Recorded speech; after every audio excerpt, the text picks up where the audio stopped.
બાપુ આપણે દાનમાં એટલું નથી લેવું તો નાગાગરના ઘરના બહુ એનું હરણ કરી લાવો જુનાગઢ અને ભાડું ન આપે ને ત્યાં સુધી પાછી જ નથી. ઈ તારી વાત સાચી છે. બાકી હું ઉભો તમારી પાસે. પણ એક વાત છે, આપણે મોણિયા દેવી નાગભાઈ સ્વાગત કરાવે, મિતભાઈ મને ચાંદલો કરે, ચાંદલો કર્યા પછી મારી બેન કહેવાય, બેન નું હરણ કેમ કરું? ચાંદલો કરવા જ નહીં દેવાનો. કેમ નહીં કરવા દેવો? બસ તમને ચાંદલો કરવા આવે એટલે મોઢું ફેરવી જવાનું. પણ કઈ રીતે ફેરવું એમ? એનું કઈ કારણ તો હોય ને. હું શીખ ખાઈશ એમ હું શીખ ખાવ એટલે તમારે અવળું ફરી જવાનું. એ વાત બધી બરોબર છે, પણ તને એ વખતે શીખ નહીં આવે. અરે બાપુ આવે જ ને, શીખ બોલ્યા નો આવે. શીખ આવે હું સમજો બધી દાબી લઉં એમ બજન નાકમાં ચડાવું શીખ ખાવ એમ ન હોય તો હાંસી નાકમાં કઈ નાખું બાકી શીખ આવે. બરોબર છે. હા તો ચાલો મોણિયા તમે બાપુ આ ધંધો તમારી હાંસ બાકી અમદાવાદ બાપુને રહેવાનો હતો.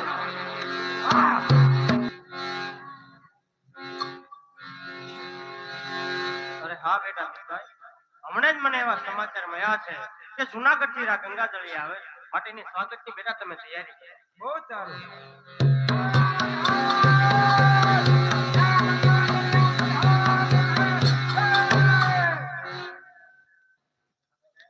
અરે હા બેટા, કંકુનો રાને ચાંદલો કરો અને મીઠા ઓવાળના લો બેટા. અરે કંકો ને કંકાવતી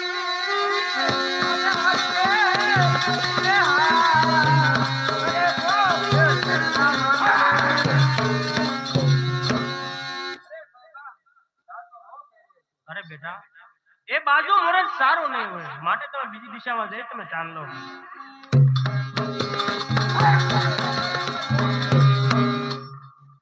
રાજ રા નહીં પણ આજ રાનો દી ફરે છે.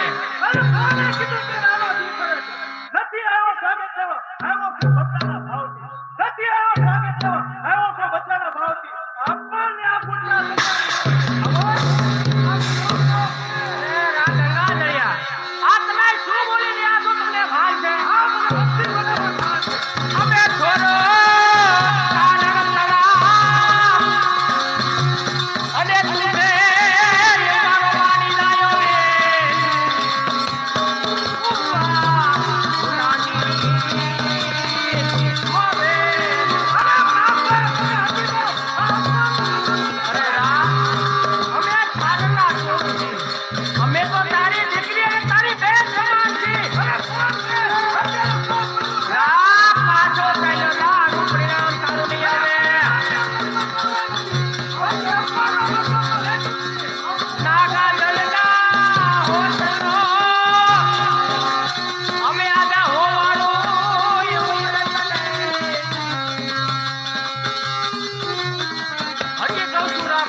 નાગભાઈ કહેતા ગયા છે કે અપમાન તમે મારું કર્યું છે તો તમારે કાળો કોટ દેવું નીકળશે. શું આ વાત સાચી પર છે? નો નીકળે બાપુ, એમ કોક ને કહેવાય નીકળે કોક.